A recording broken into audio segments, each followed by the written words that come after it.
എൻ്റെ അമ്മയുടെ സ്പെഷ്യൽ മുട്ട മസാല റെസിപ്പിയാണ് ഇന്ന് ഞാനിവിടെ ഉണ്ടാക്കാൻ പോകുന്നത്. അതിലേക്കായി 2 മുട്ട എടുത്തിട്ടുണ്ട്. അത് നന്നായി ഒന്ന് പുഴുങ്ങിയെടുക്കാം.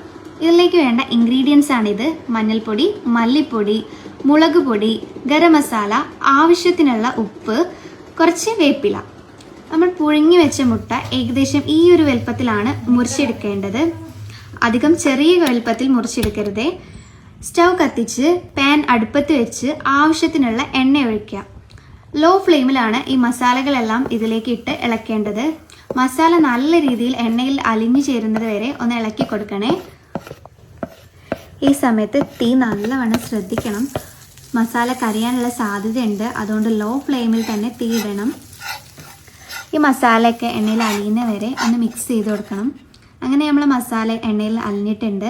ഈ സമയത്ത് നമുക്ക് ഉപ്പൊക്കെ നോക്കി ആവശ്യത്തിനുള്ള ഇട്ട് കൊടുക്കുക. ഇനി മാറ്റി വെച്ച മുട്ട കുറച്ചായി ഇട്ട് കൊടുക്കുക. മസാല മുട്ടയിൽ പിടിക്കുന്നത് വരെ ഇതൊന്ന് ഇളക്കി കൊടുക്കണം. ഈ ഒരു സമയത്ത് തന്നെ നല്ലൊരു സ്മെല്ലാണ്, നമുക്ക് തന്നെ എടുത്ത് കഴിക്കാൻ തോന്നും.